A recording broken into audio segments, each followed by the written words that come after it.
नमस्कार, आपका शहर देख रहे हैं आप। मैं हूं आपके साथ ऋतु सिंह। चलिए बुलेटिन की शुरुआत करते हैं। महादेव सट्टा ऐप के दोनों आरोपियों गिरीश तलरेजा और सूरज चोखानी को स्पेशल कोर्ट ने 7 दिनों की रिमांड पर भेज दिया है।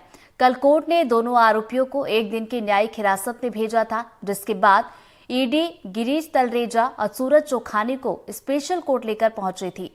ईडी ने कोर्ट से 14 दिनों की रिमांड मांगी थी, जिस पर स्पेशल कोर्ट ने दोनों को 11 मार्च तक के लिए रिमांड पर भेजा है।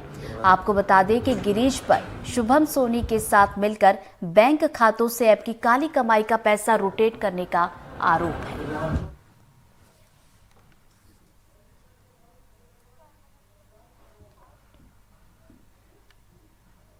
इधर छत्तीसगढ़ में 3 दिन पहले कई जगहों पर पड़े ईडी के छापे में 27 लाख रुपए की नकदी के साथ कई डिजिटल डिवाइस और अहम दस्तावेज बरामद हुए हैं।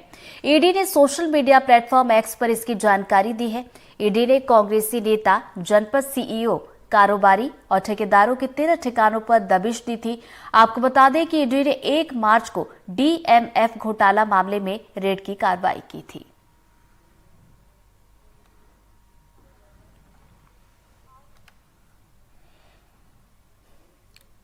अगली खबर बालाघाट से। रिश्वत लेते रोजगार सहायक गिरफ्तार हुए हैं। पीएम आवास योजना के लिए रिश्वत मांगी थी।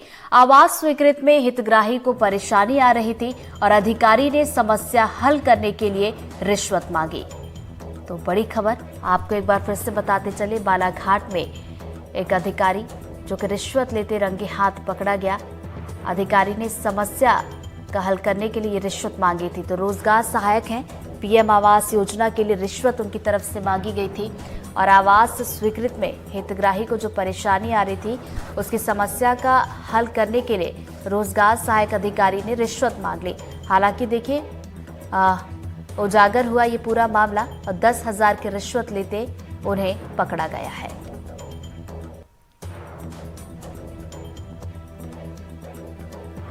तो आपको एक बार फिर से बता दें, बालाघाट से इस वक्त ये बड़ी खबर है। रिश्वत लेते रोजगार सहायक अधिकारी जिन्हें पकड़ लिया गया है। पीएम आवास योजना के तहत जो हितग्राही है उसे समस्या आ रही थी, परेशानी आ रही थी, जिसका हल करने के लिए उनकी तरफ से रिश्वत मांगी गई।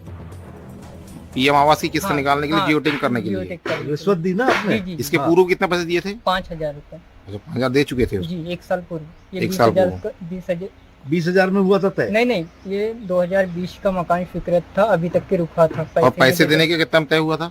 10,000 पहले 5 दिया था, फिर 10,000 रुपए। अच्छा, 10,000 की मांग कर रहा था। जी। और चलिए इसी खबर पर ज्यादा जानकारी के साथ हमारे सहयोगी रुपेश हमारे साथ जुड़ गए। रुपेश, क्या ये पहला मामला है कि हितग्राही से अधिकारी ने पहली दफा ये रिश्वत ली या इसके पहले और भी हितग्राहियों से ऐसे पैसे ले चुके हैं वो? देखिए, इस तरह के जो मामले हैं ये हमेशा आया करते हैं, लेकिन क्या जब व्यक्ति पकड़ गया है उसने प्रार्थी से 20,000 रुपए की मांग किया था, लेकिन ये डील 15,000 रुपए में हुई थी, जिसके 5,000 रुपए जमा करने के बाद 10,000 रुपए की और मांग कर रहा था ये, जिससे प्रार्थी ने उसे आज लोकायुक्त के द्वारा ट्रैप करवाया। मामले का खुलासा कैसे हुआ रुपेश? देखिए, ये व्यक्ति जो था ये काफी दिनों से परेशान था, उसके चक्कर लगा रहा था। पहले इन्होंने 20,000 रुपए मांगा, फिर बाद में 15,000 की डीलिंग करके 5,000 रुपए तत्काल दे दिए गए थे और उससे आज 10,000 रुपए की मांग और की थी। तो जिससे ये आक्रोशित हो गया था कि मुझे बार बार छोटे से काम के लिए पैसे मांगने जा रहे हैं। अतः उसने आज लोकायुक्त से शिकायत की और लोकायुक्त ने आज उसे 10,000 रुपए की रिश्वत लेते रंगे हाथों पकड़ा। इस पर अधिकारी की तरफ से कोई प्रतिक्रिया आई है, कोई सफाई उनकी तरफ से दी गई है? जी देखिए, अधिकारी ने बाई तो नहीं दिया है, लेकिन कहीं ना कहीं इस तरीके के मामले हमेशा ही आया करते हैं कि छोटी छोटी बातों में रिश्वतखोरी की बात आती है और हमेशा ही इस तरीके की कार्रवाई की जाती रही है। चलिए, बहुत बहुत शुक्रिया रुपेश आपका जानकारी के लिए। हमारे आवेदक हैं कृष्ण कुमार चौधरी, ये ग्राम चिखला बांध के निवासी हैं जी। इनके पिताजी के नाम प्रधानमंत्री आवास योजना स्वीकृत हुआ है, जिसकी तीसरी किस्त निकलनी है और जियो टैग होना है। इसके लिए जयचंद बिसेन है रोजगार सहायक, इनसे मिले तो इनके द्वारा किस्त निकालने और जियो टैग करने के एवज में 10,000 रुपए की मांग की गई थी। आज हमने इनको 10,000 रुपए लेते हुए ग्राम अमई बस स्टैंड के पास पकड़ा है। कार्रवाई जारी है। बढ़ते आगे, मध्य प्रदेश के इंदौर के भारतीय जीवन बीमा निगम मंडल कार्यालय के बाहर दैनिक वेतन भोगी कर्मचारियों ने सोमवार को अर्धनग्न होकर प्रदर्शन किया। कर्मचारियों का कहना है कि 1 मार्च से भारतीय जीवन बीमा निगम मंडल कार्यालय इंदौर में ठेका प्रथा शुरू कर दी गई है, जिससे 20 से 25 साल से दैनिक वेतन भोगी के रूप में जो कर्मचारी काम कर रहे थे वो अब बेरोजगार हो गए हैं। प्रदर्शन कर रहे इन कर्मचारियों से बातचीत की हमारे सहयोगी समीर खान ने। भारतीय जीवन बीमा निगम के इंदौर मंडल के लगभग 150 से लेकर 180 तक के कर्मचारियों को 1 मार्च से कार्य से विमुक्त कर दिया गया। ये कर्मचारी दैनिक वेतनभोगी कर्मचारी थे, 3 और 4th क्लास के ये कर्मचारी थे। इन्होंने जो है यहाँ पर भारतीय जीवन बीमा निगम का जो मुख्य द्वार है उसके बाहर भारतीय मजदूर संघ के बैनर तले यहाँ पर धरना आंदोलन शुरू किया है और इसके ठीक गेट के बाहर ये धरने पर बैठ गए। तमाम लगभग 150 से अधिक कर्मचारी हैं और ये डेली वेजेस पे कार्य किया करते थे। इनका कहना है कि ठेका प्रथा यहाँ पर शुरू कर दी गई है। आइए हम इन्हीं से बात करते हैं और इन्हीं से जानते हैं आखिर इनकी क्या मांग है और क्या हुआ जो इनको धरना देना पड़ा। आज वैसे अर्धनग्न होकर आप प्रदर्शन कर रहे हैं। 1 तारीख को हमने ज्ञापन दिया महोदय को और हमने अवगत कराया कि हमारी जो मांगे है कि हमको ठेके में क्यों किया जा रहा है। आपके द्वारा जो मौखिक आदेश पे इंदौर प्रबंधन को हमने बोला है कि आपके द्वारा जो मौखिक आदेश पे हमको क्यों निकाला जा रहा है। मतलब हम सब लोगों को एक साथ ही बोल दिया कि आप निकल जाओ। और ये हुआ क्या है कि हम वहाँ से श्रम आयुक्त ने कितने तारीख को 28 तारीख को हमको वो भी दे दिया कि यथावत स्थिति बनी रहना चाहिए, स्टे दे दिया उन्होंने, रोक लगा दी। उसके आदेश का भी तब भी इन्होंने पालन नहीं किया है और पूरे लोगों को बुला के बोले इनको बाहर कर दो। ये गार्ड बैठे आपके सामने और हमको बोले कि इनको बाहर कर दो, आएंगे तो आवेदन के साथ ही आएंगे, नहीं तो नहीं आएंगे। ये पूरे गार्ड मतलब हमको बाहर करके इन्होंने बोला कि आप अंदर नहीं चढ़ोगे ड्यूटी पे। आज हम परेशान हैं, कहाँ जाएंगे आप बताइए। और उसके बाद हमारा 2,57,00,000 की पेनल्टी भी लगी है लाइफ इंश्योरेंस कॉर्पोरेशन पे, तब भी वो पेनल्टी भी नहीं दी है। हाईकोर्ट चले गए वो पेनल्टी है, किस तरह से उसको पूरा समझा। इसका ये हुआ था कि जैसे अब मान लीजिए कि इनको अवकाश के दिन मिलते हैं पर हमको कभी अवकाश के दिन दिए नहीं गए। हम 26 दिन का भुगतान हमको नहीं दिया गया, तो उसको श्रम आयुक्त ने देखते हुए उस मद्देनजर पेनल्टी का इनको वो दिया है, पेनल्टी लगाने के इन पे लगाई है LIC ऑफ इंडिया पे। आपकी इन्हीं सब बातों के लिए तो नहीं इन्होंने ठेका प्रथा चालू कर? नहीं, इन्होंने क्या है कि हम सालों से कार्य कर रहे हैं। ठेका प्रथा इसलिए चालू करा है कि आपको आगे जाके नौकरी नहीं मिलेगी, परमानेंट नहीं होगा। आपको सारी जो प्राइवेट कंपनी है उसको, जो सरकारी कंपनी है उसको प्राइवेट करना चाहते हैं और हमसे कहा जा रहा है कि तुम्हें ठेके में ही कार्य करना है, तो हम ठेके में क्यों कार्य करेंगे। हमने सालों से हमारा जीवन LIC को दिया है, LIC के लिए काम करा है, तो हमको आगे चल के नौकरी मिलना चाहिए। हम ठेके में क्यों कार्य करेंगे बताइए ना आप। मतलब आप लोग बेरोजगार हो गए एक तरह से? हम बिल्कुल बेरोजगार हो गए हैं। हमारे बच्चे छोटे छोटे, हम कैसे क्या करेंगे हमें ही समझ में नहीं आया। हमें मौखिक तौर से बोल दिया गया है कि कल से मैंने 1 तारीख से मत आना, तो हम क्या करें बताइए ना। हम न्याय कहाँ लेके आए। हम वहाँ भी हमारा अभी वैसे इनको 2,53,00,000 के ऊपर की पेनल्टी लगी है, वो भी अभी हमारा कुछ निराकरण नहीं हुआ है और इन्होंने उसके आगे बढ़ गए हैं। तो अब हम बताइए कि अब उसके आगे क्या कर सकते हैं। मतलब आप कुछ कहना चाह रहे हैं? सर कुमेर सिलोदिया। सर मैं कहना चाहता हूं कि पुलिस प्रशासन, कलेक्टर, SP साहब सभी दूर हमने आग्रह किया कि साहब हमसे बात करके, हमारे वरिष्ठ मंडल प्रबंधक से बात करके अब हमें पुनः नौकरी पे चढ़ा दिए। तो प्रशासन का भी कोई सहयोग कुल मिला के नहीं मिल रहा सर हमें। तो अब क्या बैठे रहेंगे जब तक? सर जब तक हमारा निराकरण नहीं होता, जब तक नौकरी पे LIC हमें वापस नहीं ले लेती, जब तक हमारा निरंतर धरना हमारा चालू रहेगा, प्रदर्शन बिल्कुल। जिस तरह से आपने देखा कि यहाँ पर इनकी जो है अपनी मांग है, ये डेली वेतन मतलब दैनिक वेतनभोगी कर्मचारी हैं और ये लगातार 20 से 25 साल से यहाँ पर जो है ये सेवाएं दे रहे हैं। इनका साफ कहना है कि अगर इनकी मांग नहीं मानी गई, मतलब ठेका प्रथा बंद करके जिस तरह से पहले से ये काम कर रहे थे, अगर वैसे इनसे काम नहीं लिया गया तो ये अपना आंदोलन लगातार जारी रखेंगे। फिलहाल इनका कहना यही है कि वो बेरोजगार हो गए हैं, मतलब देश की जो बेरोजगारों की जो सूची है उसमें इनका नाम भी दर्ज हो गया है। वीडियो जर्नलिस्ट वेद राठौर के साथ इंदौर से NDTV के लिए मैं समीर खान। खबर खंडवा से है, जहां नगर निगम में कांग्रेस पार्षदों ने जोरदार हंगामा किया और हंगामा करके कांग्रेस पार्षदों ने नगर निगम पर भ्रष्टाचार का आरोप लगाया। साथ ही वार्डों में विकास कार्य न होने के साथ निगम पर नियमों के खिलाफ जाकर टेंडर पास कराने का आरोप लगा है और जमकर नारेबाजी भी की गई है। जनता का आक्रोश है, यहाँ की महापौर के ऊपर, यहाँ की नगर जो नई परिषद बनी उसका आक्रोश है। इन्होंने 20 महीने में चुनाव जीतने के बाद कभी शहर में कभी इन्होंने मुआयना नहीं किया, न वार्ड गए। इन्होंने बोला था कि हम 100 दिन में शहर की आधी समस्या खत्म कर देंगे, लेकिन 100 दिन में आधी समस्या खत्म हुई, लेकिन इनकी हुई है। ये जनता परेशान है। यहाँ पर इन जनताओं को लूटा जा रहा है, टैक्स के नाम पर लूटा जा रहा है। अवैध अभी 10 करोड़ रुपए की टैक्स वसूली हुई, लेकिन वो पैसे कहाँ गए? आप मीडिया के माध्यम से देखिए कि यहाँ के जनप्रतिनिधि ने अपने बच्चे को टेंडर देकर उसको फायदा पहुंचाया। तो अधिनियम के खिलाफ है, तो उन अधिकारियों पर क्या कार्रवाई हुई और उस पार्षद पर क्या कार्रवाई हुई? हम आज इसका सबसे जवाब मांगने आए हैं कि हमारी जनता को कब तक लूटोगे आप?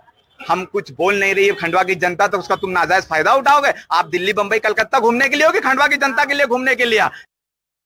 आए दिन कुछ ना कुछ नगर निगम में आकर के हल्ला करते हैं। इन लोगों की आदत सी हो गई है। हम तो विकास कर रहे हैं। अभी ये मेरे पास में कागज है, ये जिन लोगों ने मुझे अभी शिकायत की है उसको मैंने ये लिया है। ये संज्ञान में जाकर के आयुक्त महोदय को जाएगा, इनकी समस्याओं का हल होगा। कोई भी बात होती है कि तरीके से होती है, शांति से होती है, सारी समस्याओं का हल है। कोई समस्या का ऐसा नहीं कि हल नहीं बना हो। मध्य प्रदेश के विदिशा में लोकायुक्त की टीम ने एक बड़ी कार्रवाई को अंजाम दिया। यहां मत्स्य विभाग में सहायक संचालक के पद पर पदस्थ आरोपी संतोष कुमार दुबे को 50,000 रुपए की रिश्वत लेते हुए रंगे हाथों गिरफ्तार किया गया। दरअसल अगस्त 2022 का एक आदेश था जिसमें हितग्राही को लगभग 1,80,000 रुपए का भुगतान उक्त हितग्राही को देना था। बजट आने के बाद राशि हितग्राही के खाते में जमा की गई, लेकिन उस राशि में 50,000 की राशि सहायक संचालक को देने का तय किया गया। लोकायुक्त पुलिस के निरीक्षक नीलम पटवा ने बताया कि लोकायुक्त एसपी के निर्देश पर फरियादी हरिराम रैकवार की शिकायत की पुष्टि के बाद सहायक संचालक संतोष कुमार दुबे को विदिशा में 50,000 की रिश्वत लेते गिरफ्तार किया गया। 1,80,000 लोडिंग ऑटो ली थी, सब्सिडी प्रधानमंत्री योजना से आई थी। 1,80,000 इसमें 50,000 साहब ने रिश्वत ली थी। कौन से साहब है, कौन से विभाग? दुबे जी है, मछली विभाग के। पूरा नाम क्या है? जी मालूम है, दुबे जी है। फिर क्या हुआ? फिर अभी पैसे नहीं दिए थे तो इन्हें रुकवा दिया था। फिर अभी एक दिन आए थे तो कुछ 10% 20% की बात भई थी तो इन्हें नहीं दी। इन्हें पूरे 50 चाहिए तो 50 अभी ला के दिए इन्हें। अच्छा, आज पूरे 50,000 दिए। फिर किस जगह पे लोकायुक्त को उन्होंने, मतलब लोकायुक्त ने दरोगा पूछा? हम भोपाल गए थे शिकायत करने। फिर यहाँ पे कब दिए आपने? अभी 10 मिनट पहले यहीं दिए? यहीं दिए, इधर दिए, इधर यहाँ से ऐसे लुआ के जो गली गली में से घुमा के ले गए। गाड़ी में दिए थे? हाँ, गाड़ी में उन्होंने की थी, उस पर रख दो, रख दिए। हाथ में नहीं लिए? हाथ में नहीं, गाड़ी पे रखवाए। हाँ, वो पानी वगैरह 500 के नोट है, सभी 500। मैं निरीक्षक नीलम पटवा, भोपाल लोकायुक्त में पदस्थ हूँ। 23 फरवरी को फरियादी हमारे कार्यालय आया था और हरिराम रैकवार नाम है उसका। उसकी शिकायत ये थी कि वो मछली पालन का कार्य करता है। प्रधानमंत्री की योजना है मत्स्य पालन के लिए आवागमन के लिए जो सब्सिडी मिलती है वो मत्स्य विभाग के अधिकारी उसको स्वीकृत करते हैं। तो इनके खाते में 1,80,000 इनकी पत्नी का खाता है। पत्नी के खाते में 1,80,000 रुपये आना था, जो कि अभी पिछले 1 हफ्ते पहले आया। तो हमने जो उन्होंने आवेदन दिया उसकी हमने सत्यापन की कार्रवाई कराई।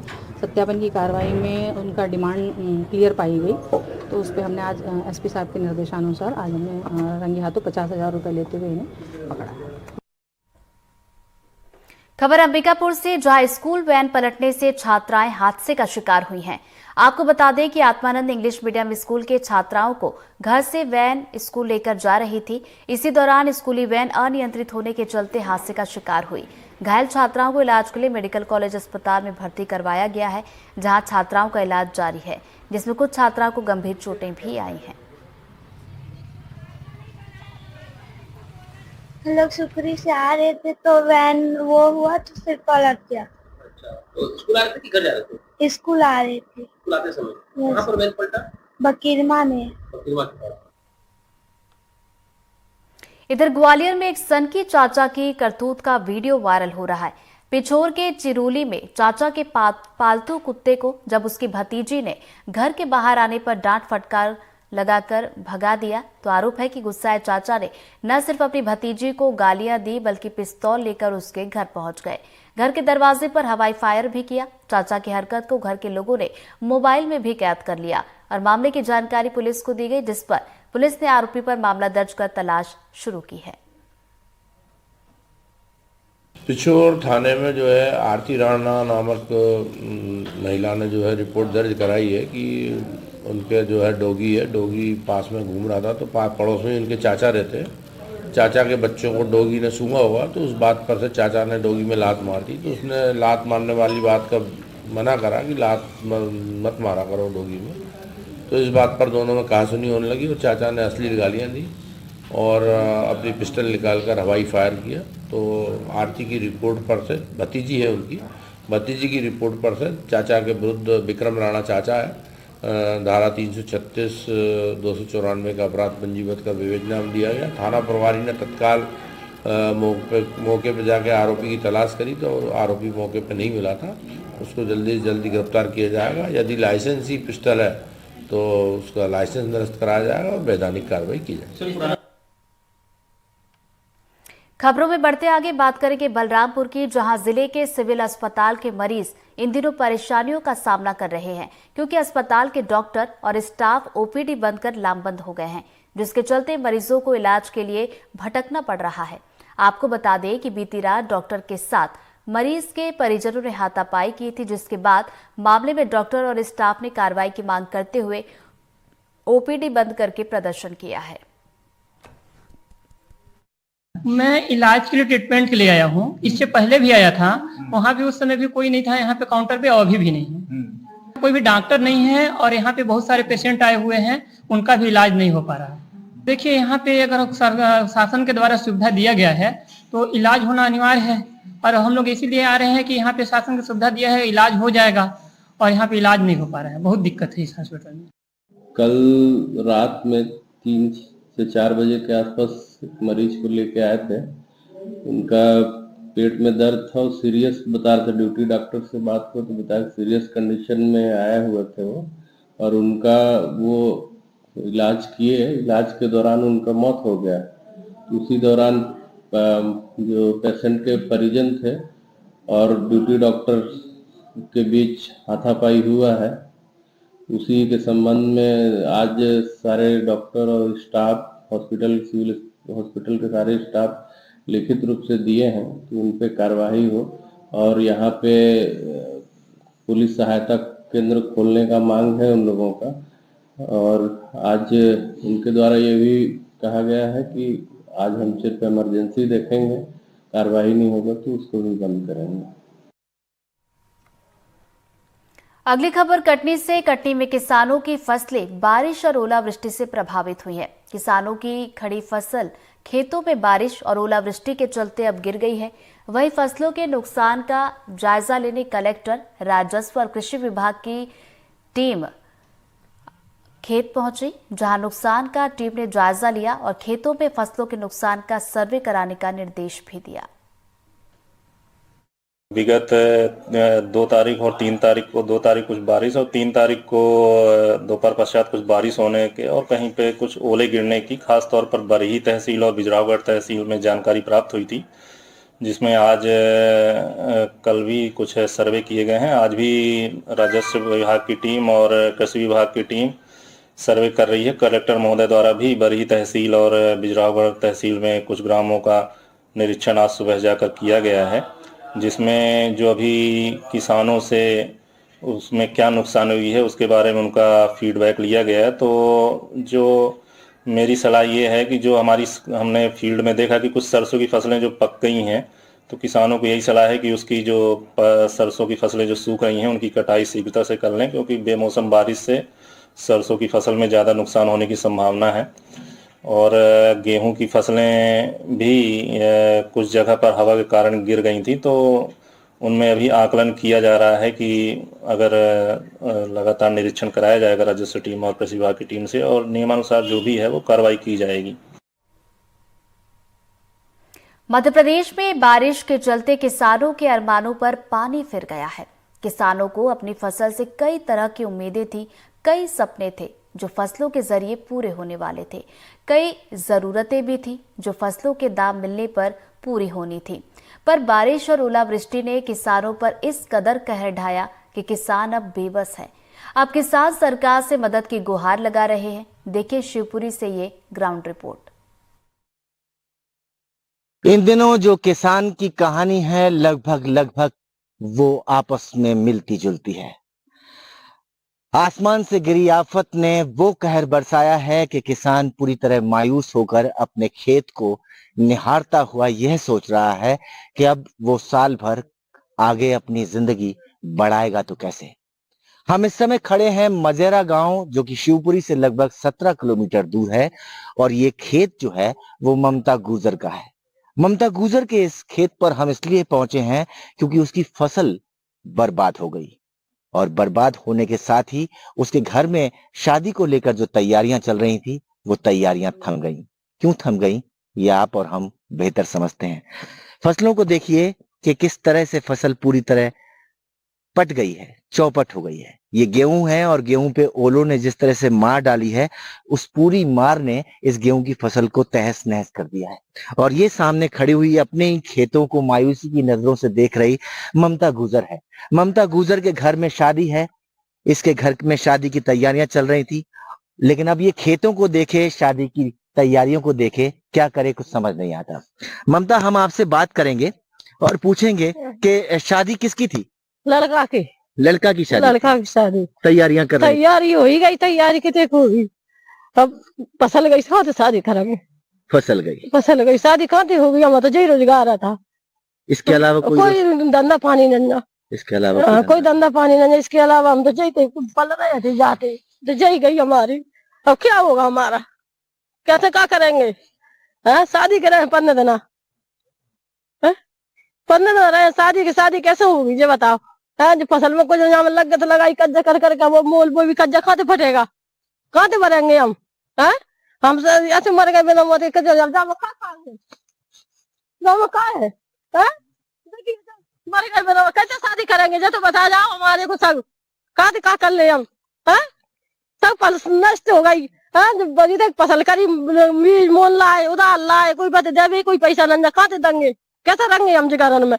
काव्य को दाना नहीं बचा खेती में दाना नहीं बचा। और अब जिस तरह की तस्वीरें आप देख रहे हैं कि कहीं ना कहीं विचलित दिखाई दे रही है, और विचलित दिखाई दे भी क्यों ना, क्योंकि उसका सब कुछ तो तबाह हो गया। खेत में कर्जा लेकर फसल लगाई थी, उम्मीद थी कि फसल के पैसे आएंगे, शादी का जश्न होगा और लड़के के ब्याह के बाद बहू घर में लाएंगे। लेकिन अब बहू घर में नहीं आएगी, या आएगी तो कर्ज लेना पड़ेगा। और ये हालात आगे कैसे बढ़ेंगे, इसे देख करके ये तस्वीर को और आगे बढ़ाते हैं। वहां अगर हम देखें तो वहां भी एक महिला है, और उस महिला का नाम है सरोज गुर्जर। अब सरोज गुर्जर के खेत में भी हम पहुंचेंगे और उससे जानेंगे कि उसके खेत में क्या स्थिति है। ये खेत अलग अलग है। देखिए, आप मेड़ से लेकर के हम आए हैं तो उस तरफ ममता का खेत था, और यहाँ अब हम सरोज के खेत में आ गए। आपके यहाँ कोई जश्न था? शादी के सफाई होगा, वहां तो खाते खा ज्यादा जनवरी पे नहीं खान दे रहे। कर्जा लेकर के लगाई थी? कर्जा लगा के नहीं करी, अब कर्जा ही लेके खर्चा काम करे, पैसा खंदा हुए किसान पे। तुम्हारे को पैसा लिए थे तभी तो खेती करते। और मेरे तो शादी को मड़ा की शादी की, मोड़ी की शादी है, मैं खाते कराऊं। लड़की की भी शादी है? हाँ, लड़का भी की है। और कितने दिन बाद शादी थी? 2-3 दिन रह जाए आ गई, इसी मतलब 10-5 दिन के अंदर से मजाई में। तो ये दो परिवार अगर आपको दिखाई दे रहे हैं, और उसके साथ ये एक फसल दिखाई दे रही है, ये फसल पूरी तरह चौपट हो गई है। कहानी दोनों की लगभग एक जैसी है। दोनों के घर में शादियां थी।